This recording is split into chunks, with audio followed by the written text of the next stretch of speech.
Hello dear students, welcome to ASC starter. मैं आपको इस वीडियो में इंग्लिश मीडियम में एसएसटी का जो डीओई की तरफ से प्रैक्टिस पेपर एनुअल एग्जाम के रिगार्डिंग इशू किया गया ना, उसी को समझाने जा रहा हूँ। हिंदी मीडियम की मैंने वीडियो ऑलरेडी अपलोड कर दिया, वो भी देख सकते हैं। टाइमिंग आपकी 2.5 घंटे की रहेगी। 60 नंबर का आपका पेपर रहेगा। सेम पेपर का पैटर्न ऐसा ही रहेगा। आप देख रहे हैं पूरा पेपर ऐसे ही आने वाला है। ठीक है, तो मैं आपको इस पूरे के पूरे प्रैक्टिस पेपर को समझाने जा रहा हूँ। ठीक है, बाकी जिन्होंने प्रैक्टिस कर लिया ना, तो एमसीक्यू के क्वेश्चन के आंसर अपने आप भी बताना। और फिर अगर आप कमेंट करके बताना चाहे तो बता सकते हैं कि आपके कितने सही आंसर निकले थे कमेंट बॉक्स में। ठीक है, अब स्टार्ट करते हैं वीडियो। देखिए, पहला क्वेश्चन है, इसमें बोला आपको करेक्ट मैच बताना है, इसमें से कौन सी चीज बिल्कुल सही लिखी गई है। तो यहाँ पर लिखा है कि the conscience of the constitution, जो हमारा जो कॉन्स्टिट्यूशन है उसका कॉन्साइंस क्या है, मतलब क्या है उसकी अंतरात्मा। तो आप बताओगे फंडामेंटल राइट है उसका, तो इसका आंसर क्या है? डी। बाकी सारी बातें यहाँ गलत लिखी हैं। ठीक है, आपको यहाँ पर करेक्ट बताना था। अब है सेकंड, ये कह रहा है आपको यहाँ पर आइडेंटिफाई करना है कि जो सेकुलर कंट्री है ना, उसके रिगार्डिंग। किसे कहते हैं सेकुलर? देखो, अगर कोई क्वेश्चन आया और अगर आपको उसका मीनिंग पता है ना, तो आप आराम से बता दोगे। सेकुलर का मतलब होता है जहां पर किसी कंट्री में ना किसी एक रिलीजन के फेवर में कोई डिसीजन नहीं लिया जाता, जहां पे सभी रिलीजन को ना इक्वल राइट दिए जाते हैं, उसे सेकुलर कहते हैं। तो ये कह रहा है कौन सी स्टेटमेंट जो है वो बिल्कुल सेकुलर के रिगार्डिंग है। तो देखो, पहली वाली लाइन बिल्कुल सेकुलर के रिगार्डिंग है, यानी कि इसका आंसर जो है दूसरे का क्या आ जाएगा? फर्स्ट आ जाएगा। अब सेकंड क्यों नहीं है? तो दूसरे का फर्स्ट में आ गया, ये आंसर है। अब सेकंड क्यों नहीं? क्योंकि यहाँ पर कह रहा है कि केवल एक ही रिलीजन को राइट है वोट डालेंगे, तो हो ही नहीं सकता। और ये कह रहा है कंट्री जी के अंदर ना जो स्टेट है वो एक ही रिलीजन को प्रमोट कर रहा है, आगे बढ़ा रहा है, तो ये भी नहीं हो सकता। और यहाँ पर जो है, इसने फोर्थ में लिखा है कि जो कंट्री एच है ना, कंट्री जो एच है वहां पर वैल्यू जो वोट है ना वो वन रिलीजन का ज्यादा होगा, एक धर्म का वोट की वैल्यू ज्यादा होगी, दूसरे धर्म की वैल्यू कम होगी। तो ये भी गलत है। तो हमें पता लग गया कि जहां इक्वल बात की जा रही है, तो इक्वल किसकी बात की जा रही है? पहले वाले में। तो इसका आंसर क्या आ जाएगा? अब पहले वाले कंट्री का नाम क्या है? ई। तो कंट्री ई किस में लिखा है? कंट्री ई ए में लिखा है। अगर कंट्री ई किसी और ऑप्शन में लिखा होता तो हम उस पर टिक कर देते हैं। ठीक है, उसके बाद नेक्स्ट क्वेश्चन है, ये कह रहा है what is the total number of elected members in the Lok Sabha. देखो, इलेक्टेड मेंबर्स पूछ रहा है लोकसभा के अंदर, तो वो होते हैं 543। और कमेंट करके बताना है कि राज्यसभा में कितने होते हैं। ठीक है, फिर नेक्स्ट पे आ जाओ, फोर्थ में आ जाओ। ये कह रहा है आर्टिकल जो 21 है ना, इंडिया का जो कॉन्स्टिट्यूशन है उसमें आर्टिकल 21 किस चीज की बात करता है?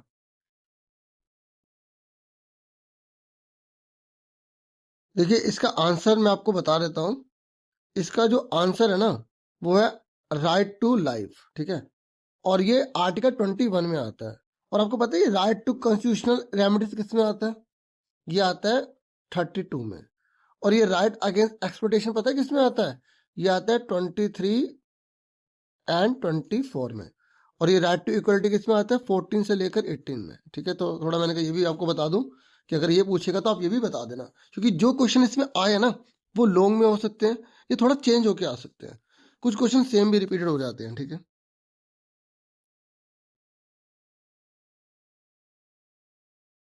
फिर नेक्स्ट है फिफ्थ नंबर पर, ये कह रहा है in which year was the schedule caste and schedule tribes prevention of atrocities act pass. तो ये एससी और एसटी के लिए ना, मतलब इनके संरक्षण के लिए कब कानून पास किया गया था?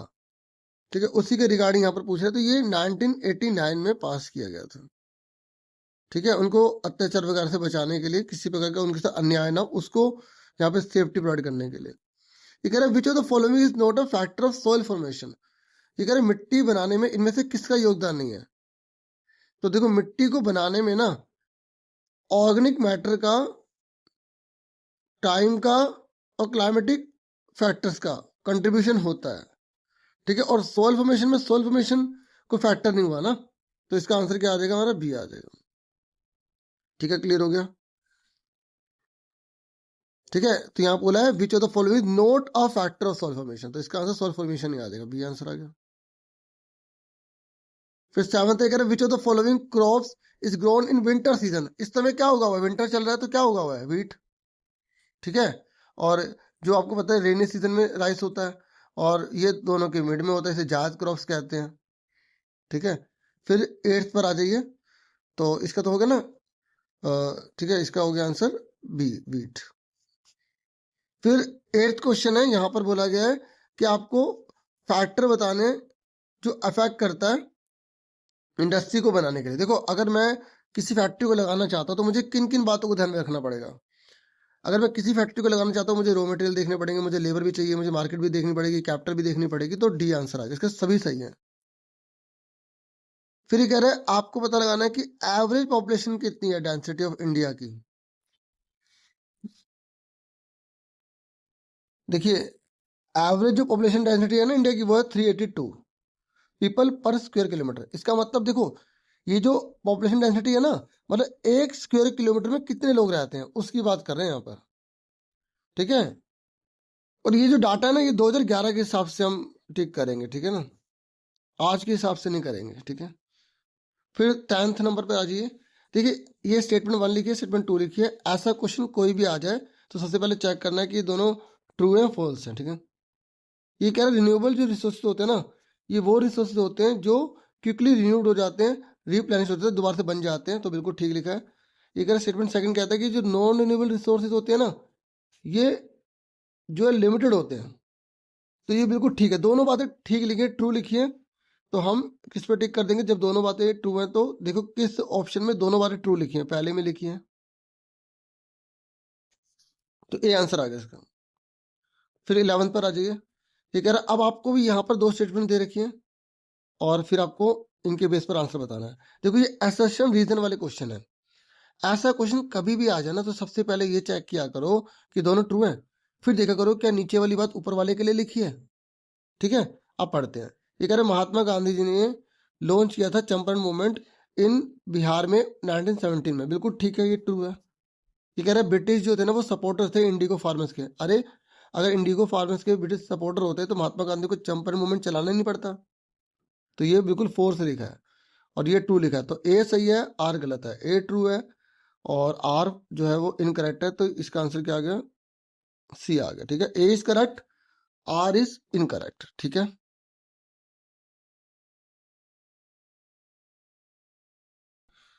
फिर 12th है, ये कह रहा है in which year was the treaty of Salbai signed. जो ट्रीटी ऑफ सालाबाई है ना, ये कह रहा है ये किस ईयर में जो है साइन की गई थी। तो देखिए, ऐसे क्वेश्चन जो है ना एग्जाम में काफी आते हैं, झांसी की रानी से जुड़े हुए भी, नाना साहब से भी जुड़े हुए, तो आपको अच्छे से लर्न करना है। ये 1782 इसका आंसर है। ठीक है। अभी डेट तो आपको अच्छे से प्रैक्टिस करनी पड़ेगी, इसको अच्छे से बुक में से निकाल निकाल के नोट्स बनाने पड़ेंगे। बाकी मैं कोशिश करूंगा आपके लिए नोट्स लेकर आऊँ। ये कह रहे बिरसा मुंडा जो है, उनकी जो डेथ हुई थी ना वो 1900 में, तो किससे हुई थी, तो वो हुई थी कॉलेरा से। ठीक है। फिर उसके बाद नेक्स्ट है, ये कह रहा है at which place did Bahadur Shah Zafar die, तो किस जगह पर बहादुर शाह जफर की मौत हुई थी, तो वो हुई थी रंगून की जेल में। ठीक है। अब उसके बाद नेक्स्ट है, ये कह रहा है व्हेन डिड रविंद्रनाथ टैगोर, जो रविंद्रनाथ टैगोर है ना, उन्होंने कब शांति निकेतन को जो है वो स्टार्ट किया था। तो रविंद्रनाथ टैगोर जी ने जो शांति निकेतन को स्टार्ट किया था वो 1901 में किया था। तो देखो, ये एमसीक्यू हो गया। अब हम सारे ये सारे, ये देखो यहाँ लिखा वेरी शॉर्ट आंसर्स, फिर हम शॉर्ट आंसर सारे करेंगे। ठीक है। एक एक करके करेंगे। तो यहाँ पर पहला क्वेश्चन है। ठीक है। ये कह रहे मेंशन कीजिए कि दो वर्क बताइए जो ज्योतिबा फुले के द्वारा सोशल रिफॉर्म के लिए किया गया था, मतलब समाज में सुधार करने के लिए उन्होंने दो जो सबसे बड़े काम करे थे उसको बताना है। और यहाँ बी लिखा हुआ है कि आपको यहाँ पर वर्क बताना है ईश्वर चंद्र विद्यासागर, ठीक है, ने जो किया था विडोज की रीमैरिज के लिए, मतलब विधवा की दोबारा शादी हो जाए उसके लिए उन्होंने क्या क्या काम किया। वैसे तो एग्जाम में आपको दोनों में से एक करना होगा, यहाँ मैं सारे करवाऊंगा क्योंकि हो सकता है इनमें से कोई भी एग्जाम में आ जाए। तो देखिए, यहाँ पर आंसर मैं पढ़ देता हूँ। तो यहाँ पहला क्वेश्चन ये था ना कि आपको बताना है कि ज्योतिबा फुले ने सोशल रिफॉर्म के लिए, मतलब समाज में जागरूकता लाने के लिए कौन कौन से दो कदम उठाए।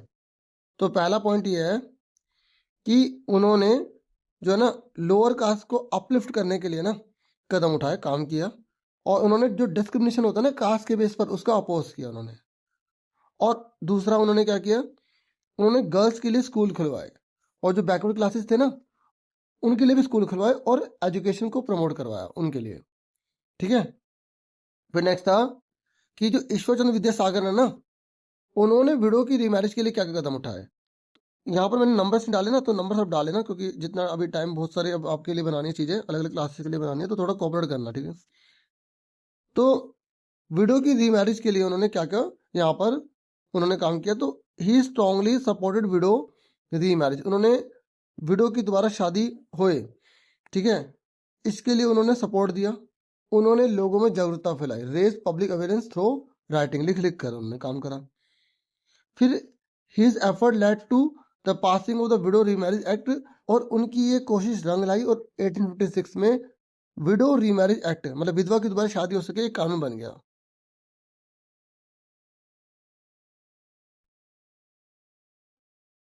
उसके बाद देखिए यहाँ पर थर्ड क्वेश्चन है, आपको बताना है कि जो रोड सत्याग्रह है ना, इसके कारण क्या थे। ठीक है,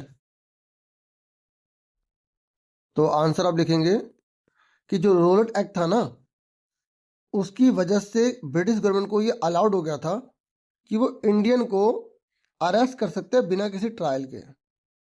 ठीक है, और दूसरे पॉइंट में लिख देना, इट वॉलेटेड सिविल लिबर्टीज, इससे आम लोगों को जो स्वतंत्रता मिलती है ना, वो नहीं मिल रही थी अब। And created wide spread resentment among Indians, और इससे क्या हुआ, लोगों के अंदर रिसेंटमेंट्स फैलने लग गई थी जो हमारे इंडियन लोग थे। ठीक है, तो रिसेंटमेंट का मतलब होता है लोगों में बहुत ज्यादा रोष, हिंदी वर्ड है, गुस्सा बहुत ज्यादा आ जाता है इनमें। अब नेक्स्ट क्वेश्चन देखते हैं। देखिए नेक्स्ट है, इसने बोला है फोर्थ पे, एनालाइज करना है the role of the government in providing public facilities.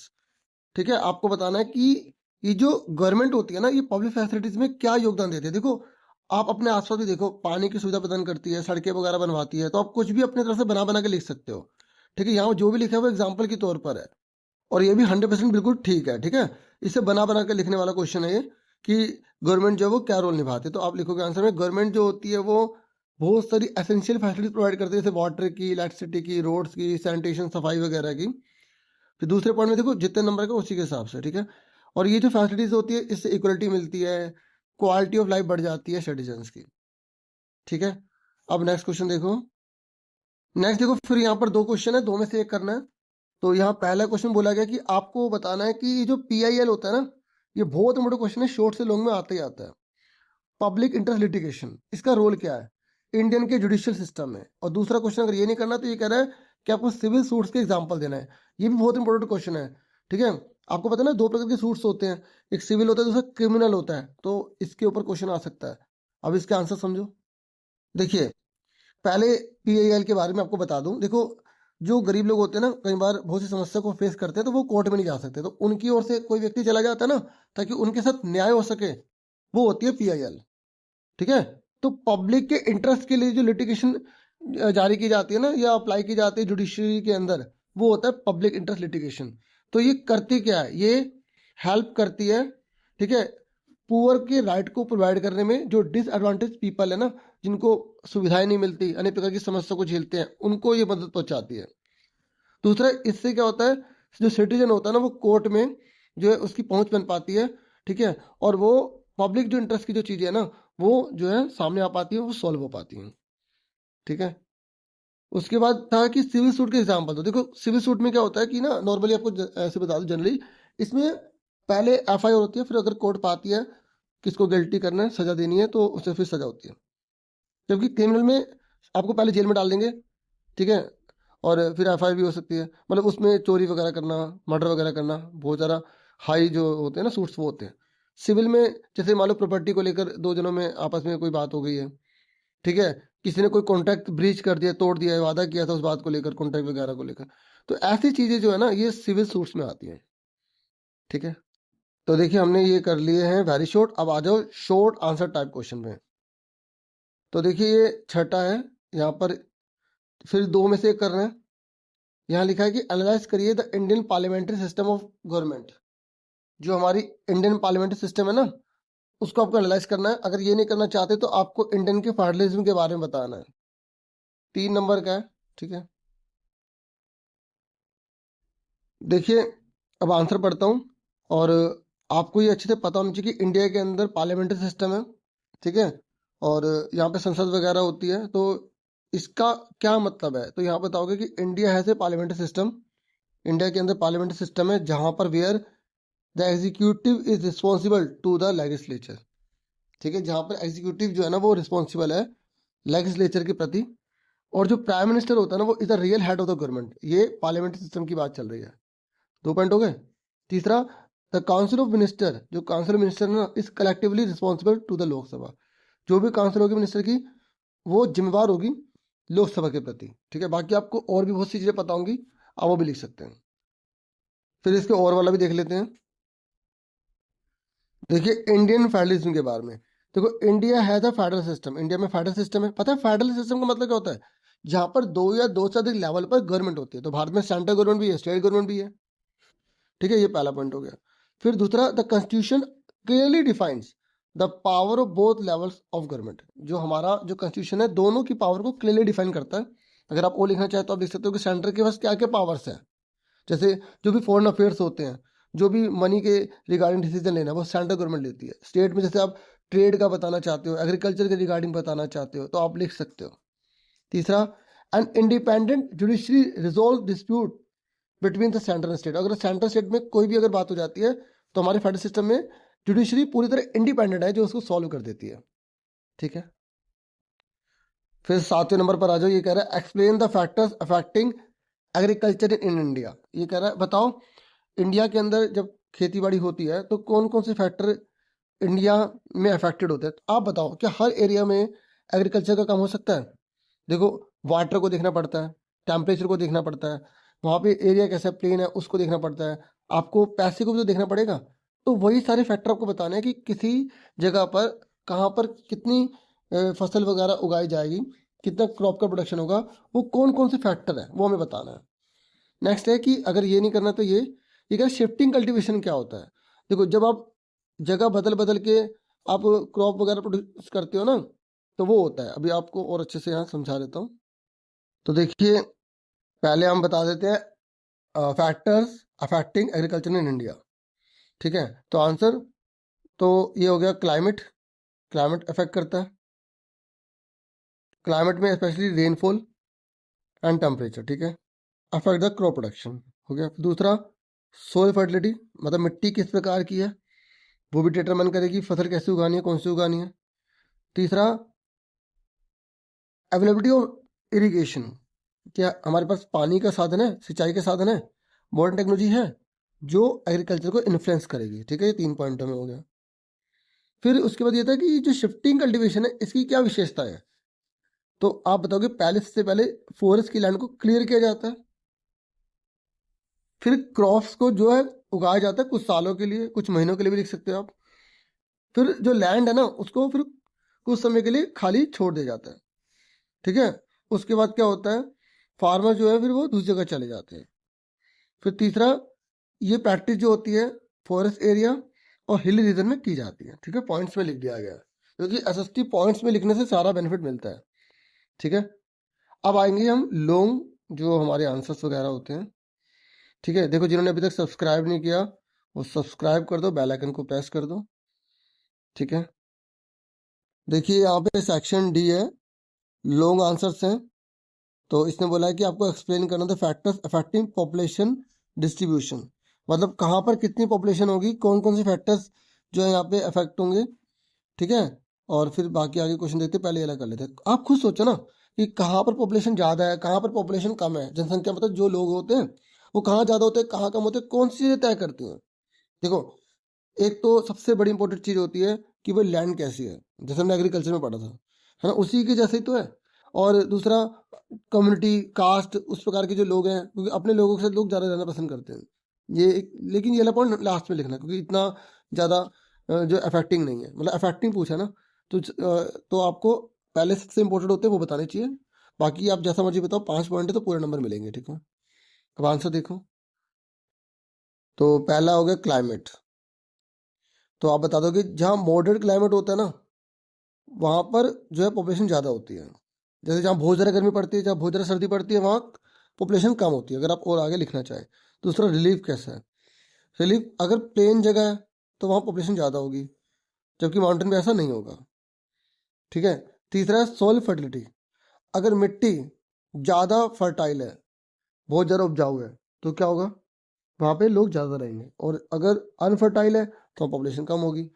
Water, जहाँ वाटर अवेलेबल होगा वहाँ ज़्यादा पॉपुलेशन होगी, जहाँ वाटर कम अवेलेबल होगा वहाँ कम पॉपुलेशन होगी। इकोनॉमिक एक्टिविटीज़, अगर जहाँ पे फैक्ट्रीज वगैरह हैं, अर्बन एरियाज हैं, जहाँ पर लोग कमाई का साधन बना बैठे हैं, तो वहाँ पे तो पॉपुलेशन ज़्यादा होगी। लेकिन जहाँ पर कमाई का साधन नहीं है, गरीबी बहुत ज़्यादा है, लोगों को काम ही नहीं मिल रहा, तो वहाँ से लोग धीरे धीरे पलायन करेंगे, है ना। तो वही है बस। अब उसके बाद नेक्स्ट क्वेश्चन देख लेते हैं। देखिए फिर अगर ये वाला नहीं करना तो इसमें ये वाला करना होगा। मतलब 9th क्वेश्चन में आपको 2 ऑप्शन दिए गए हैं, 5 नंबर में है। तो ये कह रहा है कि आपको एग्जामिन करना है the approach of the British government towards education of Indians. मतलब इंडियंस के एजुकेशन के लिए ब्रिटिश जो गवर्नमेंट है, ठीक है, उसकी क्या अप्रोच थी उसके बारे में बताना है। आपको तो पता ही है, ज़्यादातर तो उन्होंने इंडिया की तो एजुकेशन को तो बेकार समझा और अपने देश के एजुकेशन यहाँ पर अप्लाई करने लगे। मेकाले का पता ही होगा, जो इंग्लिश को इंट्रोड्यूस जिन्होंने करा, है ना। ये करना है, ये आपको ये करना है कि कौन सी टाइप की एजुकेशन जो है रविन्द्रनाथ टैगोर ने जो है यहाँ पे आपको एडवोकेट करी है इंडियंस के लिए, उसी के रिगार्डिंग आंसर बताना है। देखिए यहाँ पर आंसर में पढ़ देता हूँ कि जो ब्रिटिश गवर्नमेंट है उनका एजुकेशन जो था इंडियंस के लिए क्या अप्रोच था। तो पहला आप लिखना, ये नंबर 1 है, the British introduce western education to create clerks for administration. देखो ब्रिटिश लोग ना भारत के अंदर अपनी एजुकेशन इसलिए लाए थे ताकि वो हमें क्लर्क बना सके और अपने लिए फ़ायदा उठवा सके। दूसरा, इंग्लिश को प्रमोट किया गया था इंस्ट्रक्शंस के लिए। तीसरा, जो ट्रेडिशनल इंडियन एजुकेशन थी ना उसको नेगलेक्ट किया गया। चौथा, education was limited to small section of society, सिर्फ रिच पीपल के लिए एजुकेशन अवेलेबल थी, आपको पता ही होगा, है ना। पांचवा, कि इससे फ़ायदा भी हुआ भारत को। क्या फ़ायदा हो कि हम जो है ना ब्रिटिश सरकार से जो हमें लैंग्वेज वगैरह आई, तो हम आपस में जो ब्रिटिश सरकार की बहुत सी चीज़ समझ भी पाए और फिर हमने उनके खिलाफ लड़ाई भी लड़ी थी। It help serve modern ideas but serve British interest. ठीक है, लेकिन मॉडर्न आइडियाज को हमने स्प्रेड तो किया इसने, लेकिन ब्रिटिश ने अपने इंटरेस्ट में करा। जो मैंने आपको बताया वो भी आप पॉइंट लिखना चाहे लिख सकते हो। ठीक है, और ये वाला भी आप पॉइंट लिख सकते हो कि इससे क्या मॉडर्न आइडियाज बहुत ज़्यादा डेवलप हुए, लेकिन सिर्फ ब्रिटिश अपने फ़ायदे के लिए यहाँ कर रही थी। फिर उसके बाद है कि जो रविन्द्रनाथ टैगोर है ना, उन्होंने जो है ना वो क्या बताया एजुकेशन इंडियंस के रिगार्डिंग। तो उन्होंने कैसे एजुकेशन के लिए बात करी है, तो देखो उन्होंने नेचुरल सराउंडिंग की बात करी थी कि बच्चों को ना प्रकृति के आसपास इर्द गिर्द ही बच्चों को एजुकेशन करानी चाहिए। उन्होंने क्रिएटिविटी की बात करी, फ्रीडम की बात करी, लर्निंग की बात करी। उन्होंने स्पिरिचुअल डेवलपमेंट की बात करी, मोरलिटी जो होती है ना बच्चे के अंदर वैसी एजुकेशन होनी चाहिए, वो उन्होंने बात करी। उन्होंने रोड लर्निंग को बोला बेकार है, ये जो रट्टाफिकेशन बच्चे करते हैं, जो बहुत सख्त डिसिप्लिन होता है, ये भी चीज़ सही नहीं है। उन्होंने शांति निकेतन में बनाया था इन्हीं आइडियाज़ के बिहेव पर। तो ये 5 पॉइंट्स हो गए। ठीक है,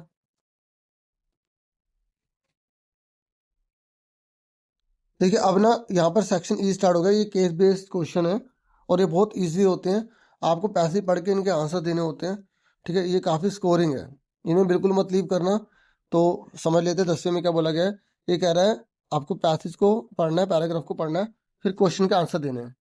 ये कह रहा है in the social environment groups of people, जो सामाजिक जो पर्यावरण है ना उसके जो लोगों का जो समूह होता है या जो कम्युनिटीज होती है, may have the experience of being excluded. उनको ऐसा अनुभव होता है कि उनको समाज से एक तरह से काट दिया गया है, अलग कर दिया गया है। और मतलब कुछ ऐसे लोग, ऐसे ग्रुप होते हैं, समूह होते हैं जो समाज से कट जाते हैं। तो ऐसे जो समूह जिन्हें समाज से काट दिया जाता है ना, तो वो एक तरह से मार्जिनलाइज होते हैं। तो ये there marginalization can be because, आखिर उनको मार्जिनलाइज क्यों करते हैं, पता है मार्जिनलाइज क्या होता है, मतलब एक तरफ धकेल देना, उनसे इक्वलिटी वगैरह छीन लेना, उनको जो है इक्वल अपॉर्चुनिटी ना देना। ये कह रहा है आखिर ऐसा क्यों होता है, आखिर वो क्यों इस प्रॉब्लम को फेस करते हैं, यहाँ बता रहे हैं क्योंकि उनकी ना हो सकता है लैंग्वेज अलग हो, वो अलग कस्टम्स को फॉलो करते हो, ठीक है, और वो अलग जो है रिलीजियस ग्रुप से हो, ठीक है, जो मेजोरिटी के लोग हैं उनसे वो अलग हो। तो ये भी हो सकता है कि वो अपने आप को माइनस फील करते हैं। क्यों फील करते हैं, ये कह रहे हैं ऐसा इसलिए फील करते हैं क्योंकि वो गरीब होते हैं, वो बहुत ही लो सोशल स्टेटस के होते हैं और viewed as being as less human than other, और अपने आप को कम दूसरों के मुकाबले आंकने लग जाते हैं। कभी कभी क्या होता है जो माइनस ग्रुप होते हैं ना, ठीक है, वो आर व्यूड विद हॉस्टिलिटी, वो हमेशा अपने आप को हॉस्टिलिटी और फियर के साथ देखते हैं। और इस प्रकार का जो सेंस होता है ना, जो उनमें डिफरेंसेस का अपने आप ले आता है, और उनको जो एक्सक्लूजन को फेस करना पड़ जाता है, जिससे कि वो लोगों के साथ में नहीं रह पाते हैं। ठीक है, और उन्हें अपॉर्चुनिटीज वगैरह भी फिर नहीं मिल पाती, ना रिसोर्स मिल पाते हैं। ठीक है, जिसकी वजह से उनको बहुत ज़्यादा प्रॉब्लम फेस करनी पड़ती है। ठीक है, ये कह रहे they experience a sense of disadvantage, और उन्हें जो है वो डिसएडवांटेज को महसूस करना पड़ता है, अनुभव करना पड़ता है। और पावरलेसनेस, उनके पास शक्ति भी नहीं होती, जिसकी वजह से वो अपने आप को ग्रुप बना सके, शक्तिशाली बन सके, अपने लिए काम कर सकें, क्योंकि उनके पास ये संसाधन नहीं है। ठीक है, और more powerful and dominant section of society who on land are wealthy, और दूसरी ओर वो लोग हैं जिनके पास अपनी ज़मीनें हैं, वेल्थी हैं, बेटर एजुकेटेड है, पॉलिटिकली जो पावरफुल है, उनसे भी कोई ना सपोर्ट नहीं मिलता हो, ये मतलब है ना। तो दस मार्जिनलाइजेशन इज सेल्डम, इसे मार्जिनलाइज ये करें एक प्राय एक ऐसा अनुभव होता है जो एक स्फीयर में पाया जाता है। ये economical, social, cultural, political factor, इसमें सारी चीज़ें जो है वो काम करती हैं, जिसकी वजह से ये जो ग्रुप होते हैं, ये सोशली फील अपने को मार्जिनलाइज फील करते हैं। तो देखिए यहाँ पर पहला क्वेश्चन है कि ये कह रहा है why do some communities feel marginalize. ये कह रहा है कुछ जो कम्युनिटीज होती है ना, उन्हें ये क्यों फील होता है कि वो मार्जिनलाइज हैं। देखो यहाँ पर क्योंकि उनकी लैंग्वेज अलग होती है, हमने पढ़ा था ना भी, वो अलग लैंग्वेज में बोलते हैं, उनका कस्टम अलग होता है। सब आंसर इसी में आपको मैंने अलग से दिखा भी देता हूँ, मैंने कैसे लिखे हैं। ठीक है, ये कह रहा है कि why are marginalize communities unable to take advantage of resource और अपॉर्चुनिटीज। ये कह रहा है कि ये जो मार्जिनलाइज कम्युनिटीज होती है ना, ये फ़ायदा क्यों नहीं उठा पाती रिसोर्स और अपॉर्चुनिटीज़ का, क्योंकि ये फील जो है ना वो ज़रा फियर फील करती हैं। ठीक है, इसलिए फ़ायदा बिल्कुल नहीं उठा पाते। इनका जो दूसरे लोग होते हैं, उनको डोमिनेशन होता है बहुत ज़्यादा। ठीक है, और अगर how does marginalization disempower communities. ये कह रहे जो मार्जिनेशन होता है वो इन्हें डिस एम्पावर क्यों कर देता है। वही चीज़ है ना, उनके पास अपॉर्चुनिटीज़ नहीं है, पावर नहीं है, फैसिलिटीज़ नहीं, एजुकेशन नहीं है, पॉलिटिकल सपोर्ट नहीं है, जो भी हो सकता है। अब आप आंसर देखो। देखिए पहला है ना कि ये जो कम्युनिटीज़ होती हैं वो माइनस क्यों फील करती हैं, क्योंकि इनका रिलीजन अलग है, लैंग्वेज अलग है, कल्चर अलग है। ठीक है, आपको पैसेज में से देख के लिखना है। ठीक है, तो पैसेज में ढूंढना आ गया तो आप कर लोगे। ये कह रहा है कि why are minus communities unable to take advantage of resource and opportunities, क्योंकि ये सोसाइटी से एक्सक्लूड हुई हुई है, इनके पास पावर नहीं है, सपोर्ट नहीं है। ठीक है, वही है। और फिर ये कह रहा है डिसएम्पावर। ये कह रहा है हाउ डज मार्जिनाइजेशन डिसएम्पावर कम्युनिटीज, कैसे कर देता है, क्योंकि ये जो डोमिनेंट ग्रुप है ना, इनको ये जो है आगे नहीं बढ़ने देते, या they unable to assert their right, ये अपने राइट नहीं गेट कर पाते, जो अपने उसमें पढ़ा है पैसेज में से वैसे देख के लिख देना है। ठीक है, अब देखो पैसे तो कैसी भी आ सकती है, आपको प्रैक्टिस करनी है ना। अच्छा यही रहेगा कि पहले आप खुद करो, फिर आप देखो कि आपके जो आंसर है जो मैंने समझाए थे वो कैसे निकले। ठीक है, इसी में से आपको ढूंढने होते हैं। फिर उसके बाद नेक्स्ट है, ये देखो, ये कह laws are necessary in many situation. ये कानून जो है ना बहुत ज़्यादा जरूरी होता है बहुत सारी सिचुएशन में, whether this be the market, चाहे वो मार्केट हो, ऑफिस हो, फैक्ट्री हो। ठीक है, क्योंकि ये ना लोगों को जो अनफेयर प्रैक्टिस होती है उसे बचाता है। ये कह रहा है कुछ प्राइवेट कंपनीज जो होती है ना, ये जो कॉन्ट्रैक्टर्स होते हैं, ये जो बिजनेस पर्सन होते हैं, in order to make high profit, ज़्यादा प्रॉफिट कमाने के लिए ना अनफेयर प्रैक्टिस का क्या करते हैं, यूज़ करते हैं। जैसे जो वर्कर होते हैं ना, उनको बहुत कम पैसे देते हैं। ठीक है, और छोटे छोटे बच्चों को काम पे रख लेते हैं, उनको एनवायरनमेंट की कंडीशन जो जिस वक्त जहाँ वो काम करते हैं वो अच्छी उन्हें नहीं मिलती है, एनवायरनमेंट को वो डैमेज कर देते हैं बहुत ज़्यादा। ठीक है, और इस तरीके से ये कह रहे गवर्नमेंट जो है ना ऐसी चीज़ में बहुत बड़ा रोल प्ले कर सकती है। ठीक है, क्योंकि ये तो बहुत ज़्यादा प्रॉफिट कमाए जा रहे हैं, तो आम लोगों को इसका फ़ायदा कैसे मिले। तो गवर्नमेंट को ऐसी एक्टिविटीज़ को कंट्रोल करना चाहिए, और वो कैसे कर सकती है, कानून बना के कर सकती है, अनफेयर प्रैक्टिस को रोक सकती है। ठीक, अभी एक बहुत बड़ी बात लिखी है यहाँ पर, ये कह रहा है कि गवर्नमेंट देखो कानून तो बना सकती है। ठीक है, कानून तो बहुत सारे बनते रहते हैं, लेकिन उसका फायदा तब है जब वो कानून लागू हो जाए। ठीक है, laws that are weak and poorly enforce can cause, अगर वो कानून बहुत ज़्यादा कमज़ोर है और वो लागू ही नहीं हो पा रहे, तो वो बहुत नुकसान पहुंचाएंगे। लोग बाहर निकलेंगे, वो कहेंगे कोई बात नहीं, दोबारा से हम मतलब करेंगे, क्योंकि दोबारा अगर हो गया तो फिर चले जाएंगे, फिर हम दोबारा कर लेंगे, ये मतलब है ना। तो ये कह रहा है why do some private companies resort to unfair practices. बताओ ये जितनी प्राइवेट कंपनीज होती हैं ये अनफेयर प्रैक्टिसेस क्यों करती हैं। आपको पता है प्रॉफिट कमाने के लिए, सब मिल ही गया होगा आपको इसमें आंसर। पैसे समझ में आ जाए ना, आंसर आप बना बना के भी लिख सकते हो। ठीक है ना, तो आपको समझ आ गया ना, प्रॉफिट कमाने के लिए करती हैं, क्यों और किस लिए करेंगे। ठीक है, हायर प्रॉफिट के लिए। ठीक है, मैं सीधा आंसर की तरफ ले जाता हूँ, मैं क्वेश्चन पढ़ देता हूँ। ये कह रहा है what is an important responsibility of the government, government की क्या रिस्पॉन्सिबिलिटी है, भाई कानून बनाए उसे लागू भी करे। ये कह रहा है why it is not enough for the government to simply make law, मतलब बताओ खाली लॉ बना देना ये काफी क्यों नहीं, क्योंकि उसे जो है ना एनफोर्स हो सके, वो पावरफुल बन सके लॉ, ताकि लोग उसको कमजोर समझ के उसका फायदा ना उठा सके, ऐसा करना पड़ेगा गवर्नमेंट को। ठीक है, देखो सारे आंसर इसी में मिल गए। और देखो बच्चों पैसेज को 2-3 बार भले ही पढ़ना पड़ जाए, पढ़ना बेटा अच्छे से, क्योंकि इसमें स्कोरिंग है, सुन रहे हो मेरी बात, क्योंकि पैसेज में अगर आप गड़बड़ कर दोगे तो आपकी परसेंटेज बहुत डाउन हो जाएगी। ठीक है, आंसर ये हो गया हाई प्रॉफिट का।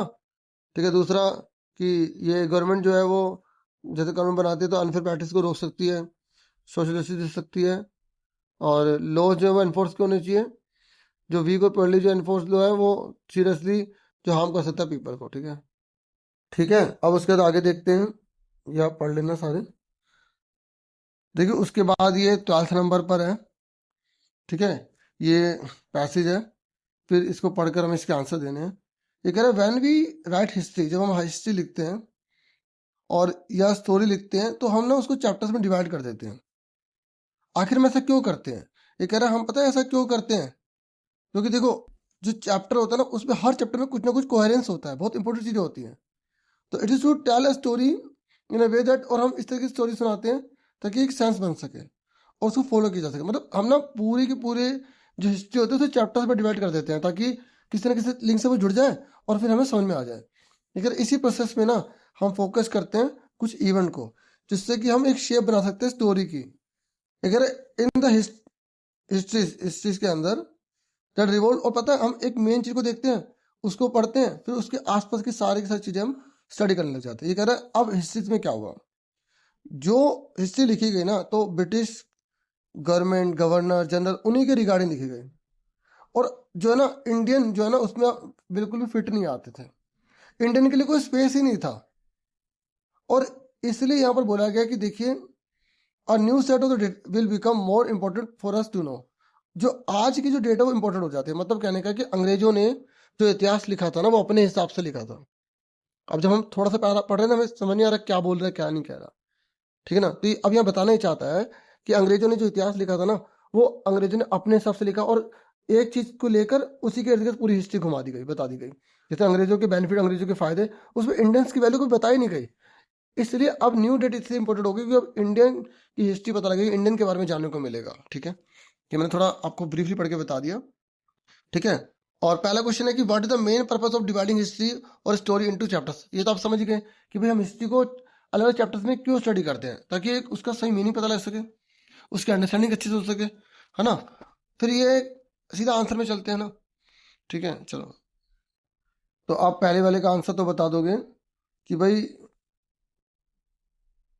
व्हेन वी राइट हिस्ट्री, अच्छा यहाँ आंसर में देखते हैं।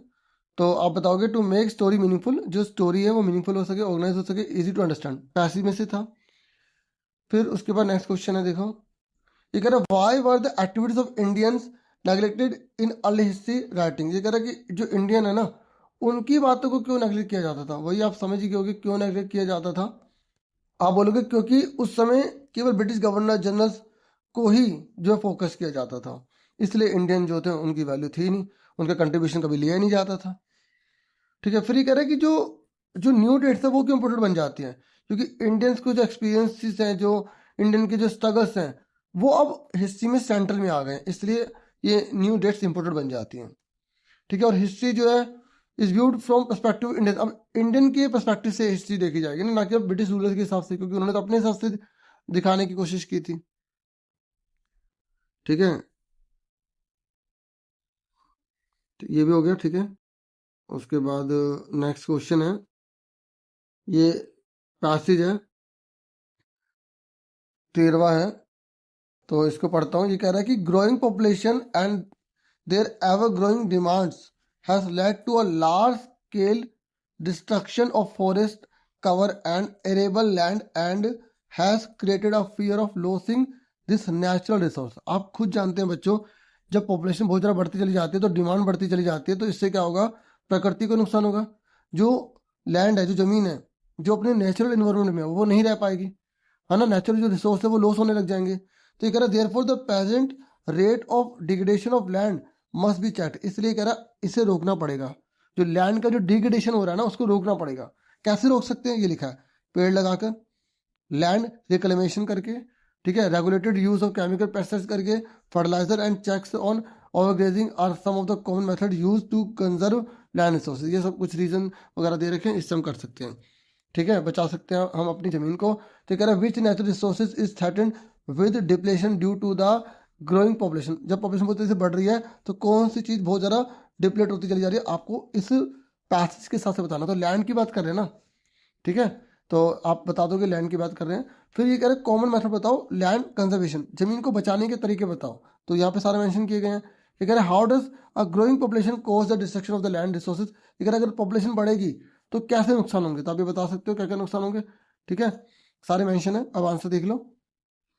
तो पहले वाले का होगा लैंड रिसोर्सेज, फिर ये अफॉरेस्टेशन, देखो सब पैसेज में से ही है, फिर ये हो गया, ठीक है, ठीक है, और ये हमने पूरा बता दिया। अब आ जाओ आगे। अब है मैप वर्क। देखो मैप वर्क तो मैप का मैं अलग से आपके लिए वीडियो वगैरह ले आऊंगा। हाँ, इस वीडियो में ये बता रहा था कि ये मैप जो है कौन से स्टेट में है, ठीक है, ये कौन सी यूनियन टेरिटरीज में है, ठीक है, और ये जो विजुअली इम्पेयर्ड है इनके आंसर यहाँ पे आपको दिखा देता हूँ। देखिए दांडी जो है वो गुजरात में है, चंपारण जो बिहार में, दिल्ली जो है वो आपको पता है नेशनल कैपिटल है, ये आपको मैप में भरना है, ठीक है, और लखनऊ उत्तर प्रदेश में, झांसी उत्तर प्रदेश में, जलियांवाला बाग पंजाब में, ठीक है। आप चैनल को सब्सक्राइब कर देना, बेल आइकन को प्रेस कर देना, हो सके तो प्लीज़ शेयर कर देना, ठीक है। कैसे लगी वीडियो कमेंट करके बता सकते हैं, ठीक है। और ये विजुअली इम्पेयर्ड के लिए कि ये पूछा गया है कि दांडी कहाँ पर है, वही गुजरात में, चंपारण कहाँ पर है, बिहार में, बक्सर कहाँ पे है, बिहार में। और जो बच्चे हैं ना बाकी इसको भी देख लेना, कई बार ये क्वेश्चन में आ जाते हैं, ठीक है। झांसी का है यूपी में और जलियांवाला बाग का है पंजाब में। तो इतना ही था इस वीडियो में। होप ये वीडियो आपके लिए हेल्पफुल होगी। वीडियो को लाइक, चैनल को सब्सक्राइब करें। Thank you for watching and listening carefully. Take care dear students.